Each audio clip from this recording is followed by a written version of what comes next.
ಕೇಂದ್ರ ಮಂತ್ರಿ ಕುಮಾರಸ್ವಾಮಿ ಮತ್ತು ಯಡಿಯೂರಪ್ಪ ಅವರ ವಿರುದ್ಧ ಡಿನೋಟಿಫಿಕೇಶನ್ ಆರೋಪವನ್ನು ಸರ್ಕಾರ ಮಾಡಿದೆ.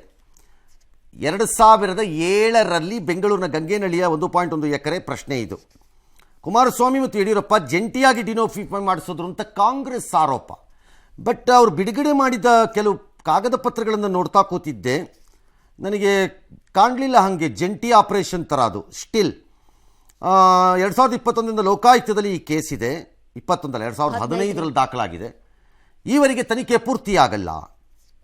ಓಕೆ, ಬಟ್ ಅದಕ್ಕೆ ಯಡಿಯೂರಪ್ಪ ಅಥವಾ ಕುಮಾರಸ್ವಾಮಿ ಹಿಂಗೆ ರೆಸ್ಪಾನ್ಸಿಬಲ್ ಆಗ್ತಾರೆ ಅಂದರೆ ಅವರಿಬ್ಬರು ಲೋಕಾಯುಕ್ತ ಆಫೀಸ್ಗೆ ಹೋಗಿ ಲೋಕಾಯುಕ್ತಗೆ ತನಿಖೆ ಸ್ಟಾಪ್ ಮಾಡಿ ನಡೆಸಬೇಡಿ ಅಂತ ಹೇಳಿರೋಕ್ಕಾಗಲ್ಲ ಅಲ್ಲ. ಅದಕ್ಕೆ ಪರ್ಮಿಷನ್ ರಾಜ್ಯಪಾಲರು ಕೊಡಬೇಕು. ಪರ್ಮಿಷನ್ದು ಬೇರೆ. 21ರಿಂದ ಲೋಕಾಯುಕ್ತದಲ್ಲಿ ಕೇಸ್ ಇದೆ, ಯಾವುದೇ ಪ್ರಗತಿ ಕಾಣಿಲ್ಲ ಅಂತ ಕೇಳಿದಾರ ಪರ್ಮಿಷನ್? ಅದಕ್ಕೆ ಗೊತ್ತಿಲ್ಲ ಏನೋ ಅದಾಗಿದೆ ಅಂತ ಹೇಳ್ತಿದ್ದಾರೆ. ಯಾರೋ ಅವ್ರು CM ಆಗಿದ್ದಾಗ ಡಿನೋಟಿಫೈಗೆ ರಾಜಶೇಖರಯ್ಯ ಅಂತ ಅರ್ಜಿ ಹಾಕಿದ್ರು. ಅವರು 30 ವರ್ಷದ ನಂತರ ಅರ್ಜಿ ಅದು. ಈ ರಾಜಶೇಖರಯ್ಯಗೂ ಜಮೀನಿಗೂ ರಾಜಶೇಖರಯ್ಯಗೂ ಯಾವುದೇ ಸಂಬಂಧ ಇಲ್ಲ. CM ಆಗಿದ್ದಾಗ ಕುಮಾರಸ್ವಾಮಿ ಸೂಚನೆ ಕೊಡ್ತಾರೆ ಅಂತ. ಏನು ಸೂಚನೆ ಅಂತ ನಾನು ಆ ದಾಖಲೆ ತಂದು ತೋರಿಸಿ ನನಗೊಂಚೂರು ಅಂತ ನೋಡಿದೆ. ಅದರಲ್ಲಿ ಒಂದು ಸೂಚನೆ ಏನಿದೆ ಅಂದರೆ ಭಾಳ ವಿಚಿತ್ರವಾಗಿದೆ ಈ ಪ್ರಕರಣ. ಆಗಿದೆಯೋ ಆಗಿಲ್ವೋ ಪ್ರಶ್ನೆ ಬೇರೆ, ಲೋಕಾಯುಕ್ತ ವಿಲ್ ಟೆಲ್. ಸೂಚನೆ ಏನಿದೆ, ಕಾನೂನುಬದ್ಧವಾಗಿ ಕ್ರಮ ತೆಗೆದುಕೊಳ್ಳಿ ಅಂತಾರೆ. ಒಬ್ಬ ಮುಖ್ಯಮಂತ್ರಿ ಇನ್ನೇನು ಬರೆಯೋಕ್ಕಾಗತ್ತೆ? ಇದು ಆಗಲ್ಲ ಅಂತ ಅಂದಮೇಲೂ ಅವರು ಪ್ರೊಸೀಡ್ ಮಾಡಿ ಅಂತ ಆಗಲ್ಲ ಅಂತ ಎಲ್ಲೂ ಇಲ್ಲಿ ಕಾಣಲಿಲ್ಲ. ನನಗೆ ದಾಖಲೆಯಲ್ಲಿ ಎಲ್ಲೂ ಕಾಣಲಿಲ್ಲ. ಅದು ಇವರು ಸುದ್ದಿಗೋಷ್ಠಿ ಆರೋಪದಲ್ಲಿ ಮಾತ್ರ ಅದೆಲ್ಲರೂ ಹೇಳ್ಬೋದು. ನನಗೆ ಸಿಕ್ಕಿದ್ದ ದಾಖಲೆನಲ್ಲಿ ಅದು ಇಲ್ಲದೆ ಇನ್ಯಾವ್ದಾರು ದಾಖಲೆ ಇದ್ರೆ ಗೊತ್ತಿಲ್ಲ. ನನಗೇನು ಕಾಣಲಿಲ್ಲ. ಕಾನೂನು ಬದಲು ಈಗ ನಾಳೆ ಸಿದ್ದರಾಮಯ್ಯವ್ರ ಮುಂದೆ ಯಾರು ಏನಾರು ತಂದು ಕೊಟ್ಟರೆ ಪರಿಶೀಲಿಸಿ ಕ್ರಮ ತೆಗೆದುಕೊಳ್ಳಿ ಅಂತ ಬರೀತಾರೆ. ಇಲ್ಲದ್ರೆ ಕಾನೂನುಬದ್ಧವಾಗಿ ಸರಿ ಇದ್ರೆ ಮಾಡ್ಕೊಡಿಪ್ಪ ಅಂತ ಬರೀತಾರೆ. ಇನ್ನೇನು ಬರೆಯೋಕ್ಕಾಗತ್ತಲ್ಲಿ?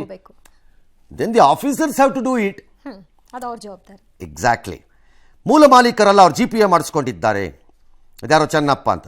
ಯಡಿಯೂರಪ್ಪ ಡಿನೋಟಿಫೈ ಮಾಡಿದ್ದಾರೆ. ಸೊ ಕುಮಾರಸ್ವಾಮಿ ಡಿನೋಟಿಫೈ ಮಾಡಿಲ್ಲ ಹಂಗಾರೆ. ನಂತರ ಯಡಿಯೂರಪ್ಪನವ್ರು ಮಾಡಿದ್ದಾರೆ. ಯಡಿಯೂರಪ್ಪನವರು ಕುಮಾರಸ್ವಾಮಿ ಯಾಕೆ ಫ್ರೆಂಡ್ ಅಲ್ವಲ್ಲ? ಅವರಿಬ್ರು ಆಪೋಸಿಷನ್ ಪಾರ್ಟಿ ತಾನೆ ಅವರಿಬ್ರು. ಹೌದು.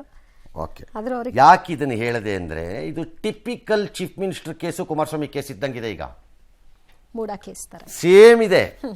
ಅಲ್ಲಿ ಹೇಗೆ ಆಕೆ ಕೊಟ್ಟಂತಹ ಅಥವಾ ಮಾಡಿದ್ದಂಥದ್ದು ಯಾವುದೋ 20 ವರ್ಷದ ಕೆಳಗಿಂತ ಕೇಸನ್ನು ಈಗೇನು ರೀ ಅಂದರೆ ಇದು ಅದೇ ಆಗತ್ತೆ. ನನ್ನ ಆದೇಶ ಏನಾದರೂ ಇದೆಯಾ ಅಂತ ಅವ್ರು ಕೇಳಿದ್ರು. ಈಗೇನು ರೀ ಅಂತ, ನನ್ನ ಆದೇಶ ಏನಾದ್ರು ಇದೆಯೇನ್ರಿ ಅಂತ ಚೀಫ್ ಮಿನಿಸ್ಟರ್ ಕೇಳಿದ್ರು. ಇಲ್ಲೂ ಆದೇಶ ಇದ್ದಂಗೆ ಕಾಣಿಸ್ತಿಲ್ಲ. ಈಗ ಕಾನೂನಿನ ಮೂಲಕ ಕ್ರಮ ಆಗಲಿ ಕಾಣಿಸ್ತಿಲ್ಲ ಇಲ್ಲಿ.